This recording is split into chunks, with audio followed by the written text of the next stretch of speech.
जिज्ञासा आपने सुनी है, शिव भगवान है तो उनको गुरु क्यों बनाए। भगवान के रूप में वो सबकी जो इच्छा करता है, मनोकामना मांगता है, कामना है किसी की, भगवान के रूप में कोई उनको पुकारता है, कोई उनकी भक्ति करता है, तो वो विचार नहीं करते कि आपके लिए क्या अच्छा है क्या बुरा। भगवान के रूप में औढ़र दानी महादेव सबकी इच्छाओं की पूर्ति करते हैं, ये भी सत्य है।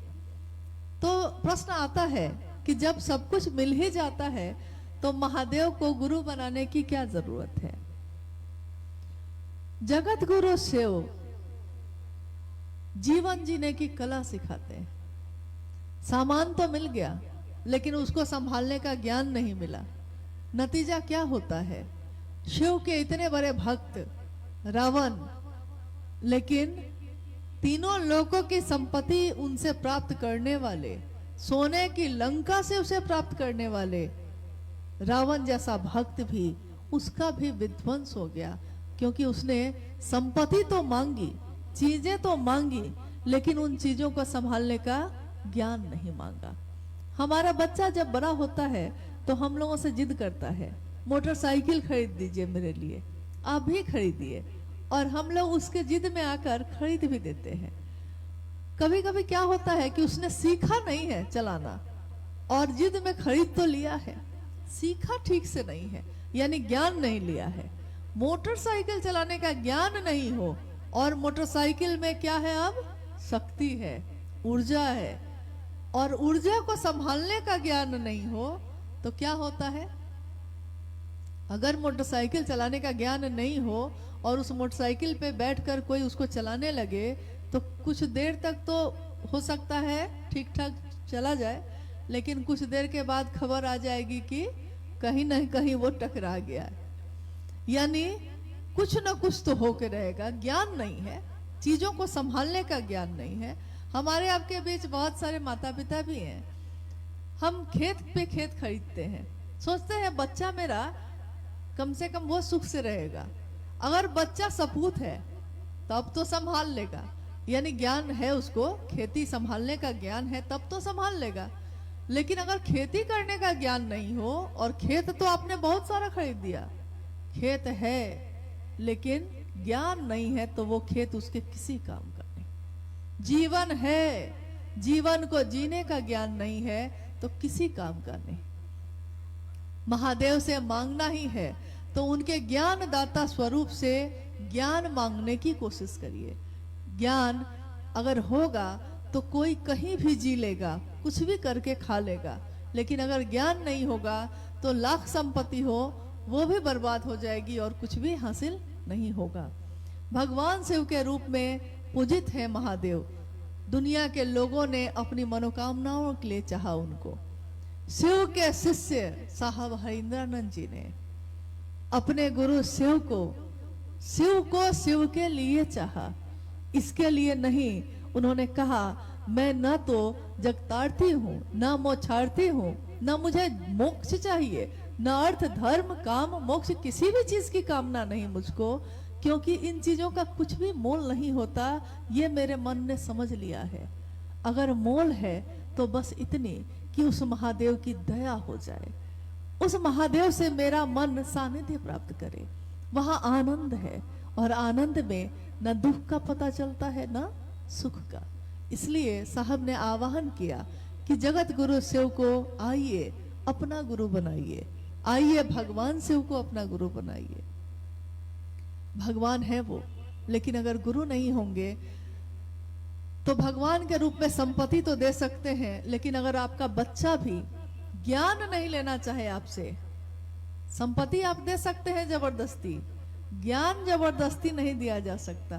इसीलिए एक शब्द आता है गुरुमुख होना, यानी गुरु के तरफ उन्मुख होना, अपने मन को गुरु की तरफ रखना, गुरुमुख होना। मन अगर गुरु के तरफ नहीं जाएगा तो गुरु चाहे वो महादेव स्वयं क्यों ना हो, ज्ञान नहीं उतार सकेंगे। इसलिए ज्ञान लेने के लिए शिष्य बन के ही चलना पड़ता है। इस महोत्सव का भी उद्देश्य यही है कि भगवान शिव को अपना गुरु बनाइए, सचमुच में, यथार्थ में, और दूसरों को भी प्रेरित करिए।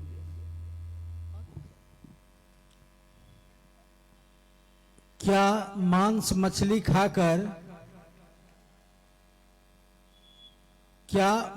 मछली खाकर हम शिव के शिष्य हो सकते हैं? राकेश जी, गोरखपुर।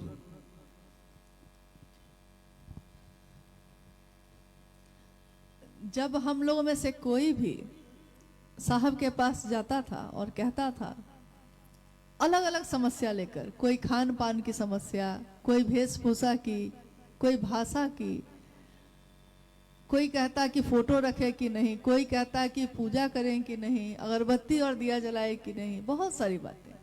उसी में ये भी था मांसाहार करें कि नहीं, शाकाहारी हो। साहब ने कहा, शिव से हरिदानंद जी ने कहा कि मेरे गुरु शिव ने, चूंकि अभी पूरी घटना तो हम लोग बता नहीं पाए आपको, जो आगे उनके जीवन में हुआ, आकाशवाणी हुई थी और उस आकाशवाणी में आवाज आई कि जो तुम करते हो वो दूसरों को करने के लिए कहो। और साहब हरिदानंद जी खुद शिव के शिष्य बने थे और दूसरों को कहते थे कि तुम भी शिव का शिष्य बनो। आवाज ने कहा, आकाशवाणी ने कहा कि जो तुम करते हो वो दूसरों को करने के लिए कहो। साहब ने कहा कि मेरे गुरु शिव ने बस इतना ही कहा था। उन्होंने ये नहीं कहा था कि तुम देखने रुक जाना कि क्या वो मांस खाता है, क्या वो मछली खाता है, क्या वो सब्जी खाता है, क्या वो तमिल बोलता है, क्या भोजपुरी बोलता है, कि संस्कृत बोलता है, कि पैंट शर्ट पहनता है, कि कुर्ता पजामा पहनता है, साड़ी पहनता है, कि फ्रॉक पहनती है। मतलब मेरे गुरु शिव ने इन चीजों को देखने के लिए नहीं कहा था। उन्होंने कहा था कि जो जिस अवस्था में है, जो जिस स्थिति में है, उसमें उसको शिव की तरफ मोड़ देना। अब गुरु कौन है यहाँ? महादेव स्वयं। तो नियम कौन लगाएगा? महादेव। अब आपके मन में अगर ये चीज, जो भी चीजें हमारे जीवन में गलत होंगी, अच्छी नहीं होंगी, तो गुरु भगवान शिव स्वयं है, वह स्वयं आपके मन से इन चीजों को उतार देंगे। जो स्वयं उतरती है चीजें, उसमें और जबरदस्ती उतारी जाए उसमें अंतर होता है। हम जबरदस्ती आपको कहें कि ये काम मत करिएगा, लेकिन पता चलेगा कि दिन रात आपका मन उसी काम को कर रहा है। मन, शरीर से आप नहीं कर रहे हैं, शरीर से आपको रोक दिया गया, रुक गए। तो शरीर से जबरदस्ती रोकने के बजाय कोशिश ये करनी है कि उस व्यक्ति को शिव से जोड़ दीजिए। शिव की शिष्यता में इन चीजों का कोई मोल नहीं है। चाहे वो किसी भी स्थिति में जीवात्मा है, वो शिव को अपना गुरु बना सकती है। और एक यही चीज है जो शिव शिष्यता को बाकी सभी चीजों से अलग करती है। स्वयं भगवान शिव गुरु हैं, उनको इससे कोई फर्क नहीं पड़ता, वो हमारा आपका परिमार्जन खुद ही कर लेंगे। इसलिए इन चीजों में फंसने के बजाय हमको ये सोचना चाहिए कि महादेव तक हम कैसे पहुंचे। आपने देखा होगा, हम ही लोग अभी गाड़ी से आए, जिस गाड़ी को जो उसके ड्राइवर चला रहे हैं, गाड़ी को जो चला रहा है और जो गाड़ी में बैठा है, दोनों में अंतर होता है। जो बैठा है वो बाहर के नज़ारों को भी देखता है, गाना भी सुनता है, फोन पे बात भी करता रहता है। लेकिन जो गाड़ी चला रहा है रास्ते पे, वो अगर रास्ता छोड़कर नज़ारों को देखने लगे, अगर रास्ता छोड़कर गड्ढों को देखने लगे, अगर रास्ता छोड़कर वो गाड़ी चलाना छोड़ के फोन पे बात करने लगे, तो गाड़ी गड्ढे में चली जाएगी। शिव की शिष्यता की मंजिल है भगवान शिव स्वयं, रास्ता है शिव शिष्यता का राजमार्ग। धरती का, जगत का कोई भी व्यक्ति उस पर चल सकता है, इसके लिए कोई वर्जना नहीं, कोई बंधन नहीं, हर व्यक्ति चल सकता है। और मंजिल भगवान शिव है, ये पता है। तो अब बताइए कि मंजिल को देखिएगा या रास्ते में अब इन चीजों को ठीक करने बैठिएगा। ठीक करने का जिम्मा महादेव का है, गुरु वो है, हम सब ही शिव के शिष्य हैं। तो शिव खुद ही परिमार्जन कर लेंगे जो भी उनको करना होगा। लेकिन हमारा मन उनसे दया मांगता रहे, उनकी बात करता रहे और उनको प्रणाम करता रहे। बस इतना हो जाए तो महादेव से हमारे मन का सानिध्य हो जाता है। थोड़ी देर और आप जहां हैं वहीं शांतित सुन लीजिए। बहुत ही महत्वपूर्ण एक जिज्ञासा है हम सबों के लिए। इसको सुन करके ही हम आप विदा लेंगे एक दूसरे से। कुछ लोग भ्रमित करते रहते हैं कि साहब अब शरीर में नहीं है। कुछ लोग भ्रमित करते रहते हैं कि साहब अब शरीर में नहीं है। जो मैं कहता हूं वह करो। हम लोग क्या करें? कृपया भ्रम दूर करने की कृपा की जाए। मालती गुरुभान है, ये बेतिया से है। अच्छा, चलिए बेतिया से आपने जिज्ञासा सुनी, क्योंकि अब यह कार्यक्रम जो है समापन की ओर है। आप भी चले जाएंगे, हम भी चले जाएंगे, फिर न जाने कब भेंट होगी, कोई नहीं जानता। इतना ही कहना चाहूंगी, जिस तरह भगवान से उस शरीर में दिखते नहीं, लेकिन अगर कण कण में उनकी व्याप्ति ना हो तो यह जगत ही नहीं रहे। शिव की शिष्यता इस कालखंड में साहब हरिंद्रानंद जी के हृदय से निकली थी। मां नीलामानंद जी के द्वारा पोषित और पल्लवित हुई। और शरीर का विज्ञान है कि एक दिन शरीर खत्म होगा ही होगा, लेकिन शिव की ऊर्जा खत्म नहीं होती। शिव की ऊर्जा जो इस धरती पे उतरी है वो कभी खत्म नहीं होती। एक बार साहब ने कहा भी कि मैं तो अकेला चला था महादेव के तरफ। सन 1974 में उन्होंने शिव को गुरु बनाया था। वो खुद शिव से बनकर महादेव महादेव कर रहे थे, दुनिया के लोगों को नहीं जोड़ रहे थे। लेकिन आकाशवाणी हुई और वो जो शिव की तरफ चल रहे थे उनको धरती के तरफ मोड़ दिया गया। आवाज ने कहा कि तुम जो करते हो दूसरों को करने के लिए कहो।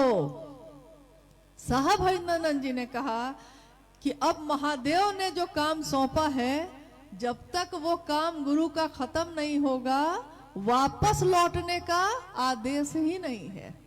तो शरीर आती है, काया मरणशील होती है, वो दिव्यात्मा नहीं जो शिव की ऊर्जा का स्वरूप लेकर इस धरती पे उतरी।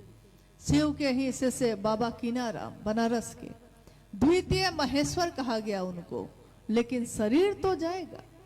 जन्म जिसका भी हुआ है उस शरीर की समाप्ति होती है, लेकिन उस आध्यात्मिक ऊर्जा का नहीं जो धरती पे उतरी थी। अब बात आती है कि कोई आपसे कहता है कि साहब अब शरीर में नहीं है, इसलिए अब मैं ही आपका सर्वे सर्वा हूं। तो हम लोगों को अफसोस होता है, तकलीफ होती है इस बात की नहीं कि वो ऐसा कहता है। सोचता है हमारा मन कि उस व्यक्ति का जो ये कहता है उसका अब होगा क्या, क्योंकि उसने कुछ साल तक तो महादेव की बात की होगी जरूर, लेकिन आज भटक अगर गया है उसका मन, पता नहीं अब उसकी गति क्या होगी, क्योंकि महादेव ही उसकी रक्षा कर सकते हैं और महादेव से ही लोगों को दूर कर रहा है। हमारी कितनी ताकत, आपकी ताकत कितनी? और क्या पहले आप प्रतिदिन शरीर से मिलते थे साहब से? आप साहब की बातों से मिलते थे, उनके विचार से मिलते थे। पहले भी वो रांची में रहते थे, आप यहां रहकर उन्हीं की बात को दोहराते थे। प्रतिदिन आप साहब का ही सानिध्य प्राप्त करते थे और आज भी उससे भी तेज गति से आप उन्हीं का सानिध्य प्राप्त कर रहे हैं। तो अब रही बात ये कि कोई कहता है ऐसा क्यों है, तो होता क्या है कि बड़ी सुंदर एक बात है तो थोड़ी अलग सी, लेकिन अपनों से अपनी बात में कही जा सकती है। एक मामला मतलब एक जगह मुझको सुनने में आया ये, तो मुझको लगा कि इस बात का मैं क्या उत्तर दूं। किसी जगह पे एक मामला आया कि एक व्यक्ति हैं जो कहते हैं कि मैंने महादेव का दर्शन किया, साहब हरिंद्रानंद जी ने अपनी आध्यात्मिक ऊर्जा का संचरण मुझ में ही कर दिया है। इसी तरह की बात, क्योंकि मैं उनका दर्शन करता रहा हूं, तो मुझको लगा कि इस बात का मैं क्या उत्तर दूं। लेकिन वहीं पे बैठे एक गुरु भाई ने मुझसे कहा कि मैंने इस बात का उत्तर दिया था। मैंने उस गुरु भाई से पूछा कि इसका क्या उत्तर दिया आपने? तो उसने कहा कि महादेव तो महादेव है ना दीदी, वो तो औरहरदानी है, जो उनकी भक्ति करता है उसको वरदान दे देते हैं, स्वाभाविक है उनका शिष्य भी वैसा ही होगा। तो साहब हरिंदरानंद जी ने बहुत लोगों को बहुत आध्यात्मिक ताकत दी इसके लिए कि वो महादेव की तरफ बढ़े। तो इसी पे उन्होंने कहा कि भस्मासुर ने भी, भस्मासुर सुना होगा आपने, नाम सुना है? भस्मासुर महादेव की ही तपस्या की, महादेव से ही वरदान प्राप्त किया, और जब महादेव से वरदान प्राप्त किया तो महादेव ने पूछा क्या चाहिए तुमको? तो उसने कहा कि मेरी मौत कभी नहीं हो और मैं जिसके सर पे हाथ रख दूं वो जलकर राख हो जाए। तो महादेव हैं, वो जानते हैं कि आगे क्या होगा, लेकिन तब भी भगवान प्रसन्न हो गए। उन्होंने कहा कि तथास्तु, ठीक है ऐसा ही होगा। आगे क्या हुआ, कथा आगे क्या है इसकी। अब भस्मासुर को जैसे ही ये वरदान मिला था महादेव से ही, लेकिन उसने सबसे पहले टेस्ट भी करना चाहा किसी पे, किसको कहा? महादेव को ही कहा। देखिए आप लोगों को सब पता है, हम झूठ मूठ समझा रहे हैं आपको। तो वो महादेव पे ही टेस्ट करने लगा कि आइए महादेव आप ही के सर पे हम हाथ रख के देखते हैं, तब ना पता चलेगा कि जलेगा कि नहीं जलेगा। तो बड़ी मुश्किल से महादेव जो है पीछा छुड़ा पाए, मतलब उसका विध्वंस किया गया, मुश्किल हुई। तो महादेव वरदान देना भी जानते हैं, और वरदान अगर किसी को मिल जाए और वो अपनी सीमा, अपनी गरिमा को भूल जाए तो उसका विध्वंस करना भी जानते हैं। तो ये मामला गुरु पे छोड़ दीजिए कि कौन क्या बोलता है, लेकिन आपसे मेरा निवेदन यही होगा कि शिव के शिष्य का कभी उनकी ऊर्जा खत्म नहीं होती। इसीलिए आज भी हम शिव के शिष्य उन्हीं के बातों को लेकर चलते हैं, और उस बात में हमको बल मिलता है, गति मिलती है, मदद मिलती है। मां नीलम आनंद जी शरीर से शिवलीन हुई थी 2005 में ही, 17 जून 2005 में ही। लेकिन कितने गुरु भाई गुरु बहनों की ये अनुभूति है कि जब भी उनको याद करता है वो उनको मिलती है, मदद करती है महादेव के काम में।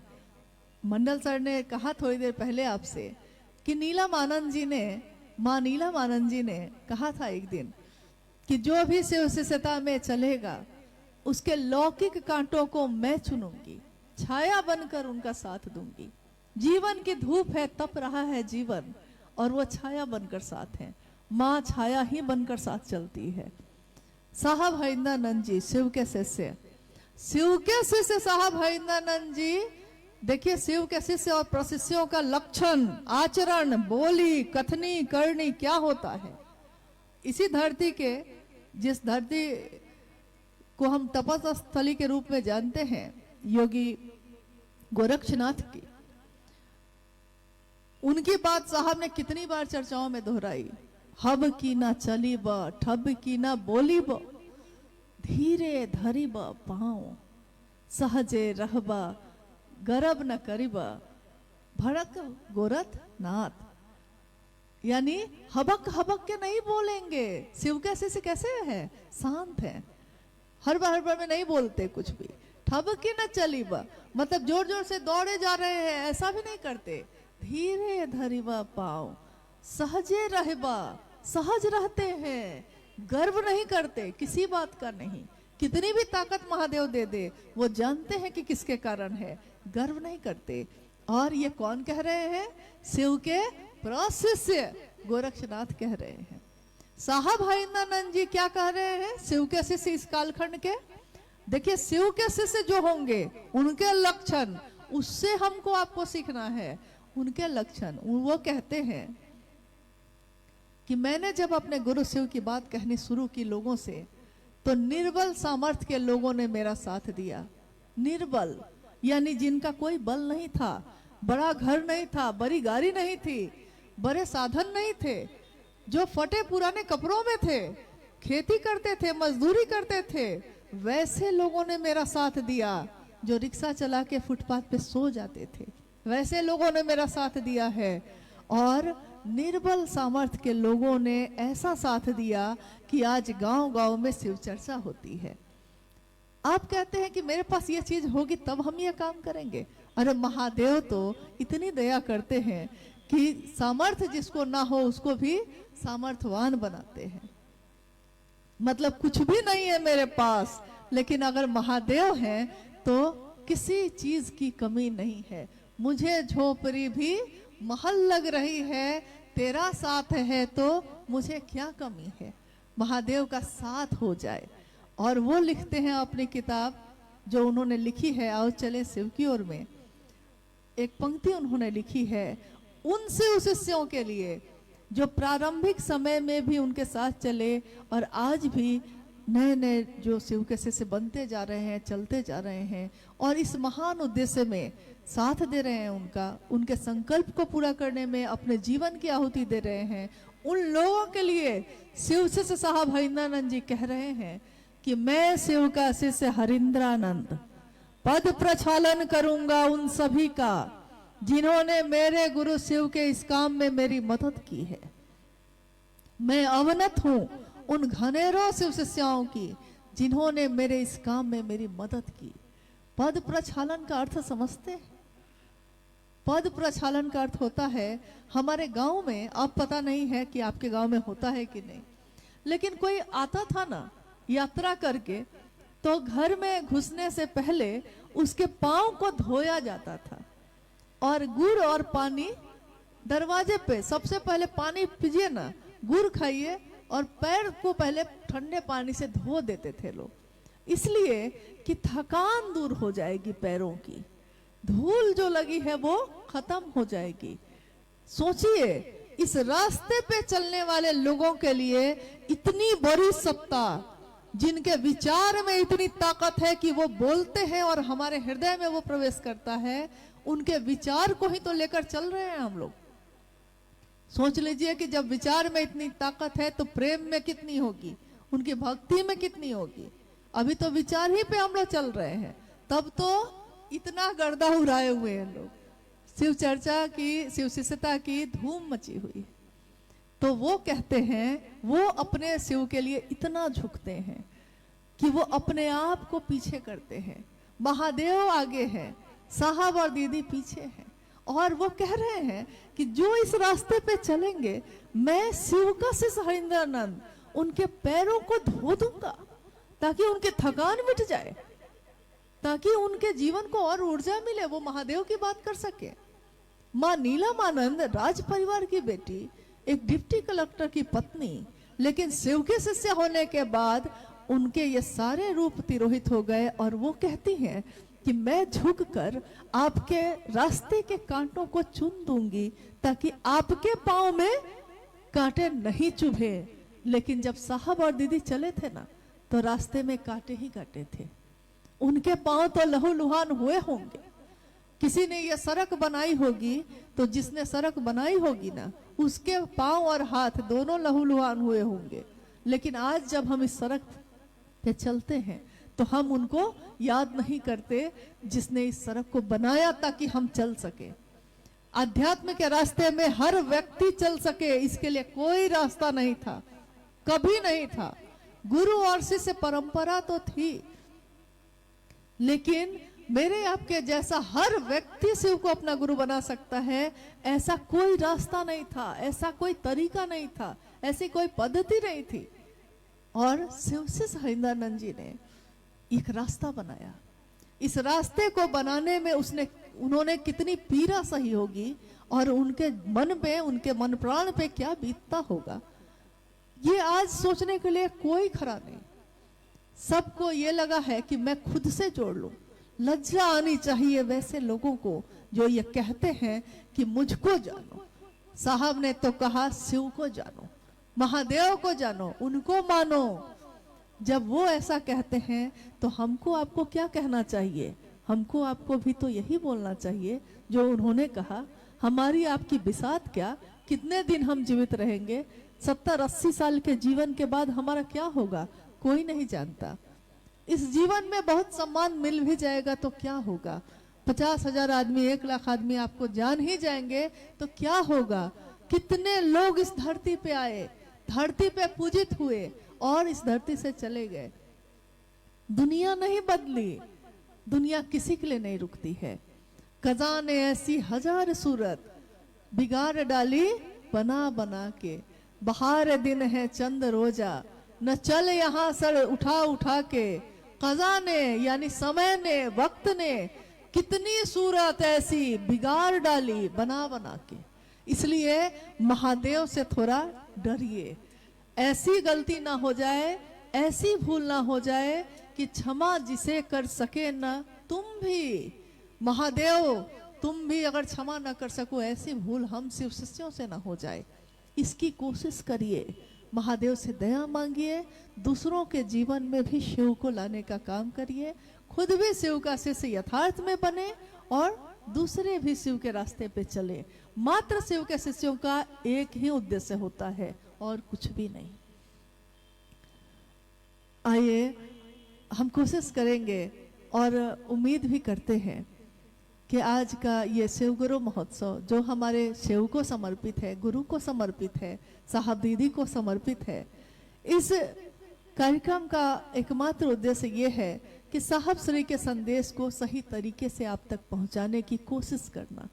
कोशिश की है हमने, अगर ये सफल हो जाए तो हमारा आपका आना भी सफल होगा। महादेव की दया बनी रहे और महादेव से यही दया की याचना करती हूँ कि हम सभी शिव शिष्यों का जीवन शिवमय हो, सुखमय हो, साहब और दीदी का आशीर्वाद, उनका साथ मिलता रहे, इस रास्ते पे हम सभी एक साथ चल सकें। यही मनसा वाचा कर्मणा एक शिव के शिष्यों का अलौकिक आचरण होता है। आप सभी के चरणों में मेरा प्रणाम है, आप सभी को मेरा प्रणाम।